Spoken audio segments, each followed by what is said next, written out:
కానీ ఇప్పుడు వాళ్ళే నేర్పించింది, మనకి నేర్పించరు కదా. అంతా డబుల్ చేసి చూపిస్తారు. ఎవరెవరైతే చెయ్యి దాటిందో, ఎవరెవరైతే ఎక్స్ట్రా చేసిండో ఆ పోలీస్ అధికారులు, తప్పు చేసి చట్టాన్ని అతిక్రమించిన పోలీస్ అధికారులు తగిన మూల్యం చెల్లించుకోక తప్పదు.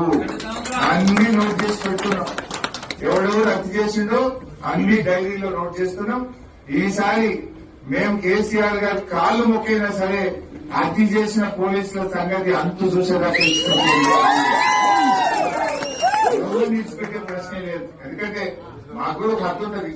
ఇలా మా తమ్ముడు బాలకాసుమాన్ని ఆదిలాబాద్ జైల్లో పెట్టింది. నలుగురిని క్యాకన్పల్లిలను అరెస్ట్ చేసి ఆదిలాబాద్ జైల్లో పెట్టింది. మెదక్ లో 13 మందిని అరెస్ట్ చేసుకుపోయి సంగారెడ్డి జైల్లో పెట్టింది. ఆమన్గల్లో మా తమ్ముళ్ళని తీసుకుపోయి అరెస్ట్ చేసి మహబూబ్ నగర్ జైల్లో పెట్టిండ్రు. కానీ ఇప్పుడు వాళ్ళే నేర్పించింది, మనకి నేర్పించరు కదా.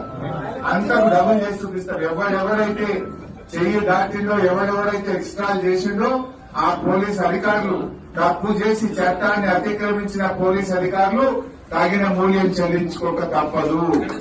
అన్ని నోట్ చేసి పెట్టున్నాం. ఎవడెవరు హత్య చేసిండో అన్ని డైరీలో నోట్ చేస్తున్నాం. ఈసారి మేము కేసీఆర్ గారి కాళ్ళు మొక్కైనా సరే హత్య చేసిన పోలీసుల సంగతి అంతు చూసేదాకా ఎవరు నిలిచిపెట్టే ప్రశ్నే లేదు. ఎందుకంటే మాకు కూడా ఒక హక్కు ఉంటుంది. ఇలా మా తమ్ముడు బాలకాసుమాన్ని ఆదిలాబాద్ జైల్లో పెట్టింది. నలుగురిని క్యాకన్పల్లిలను అరెస్ట్ చేసి ఆదిలాబాద్ జైల్లో పెట్టింది. మెదక్ లో 13 మందిని అరెస్ట్ చేసుకుపోయి సంగారెడ్డి జైల్లో పెట్టిండ్రు.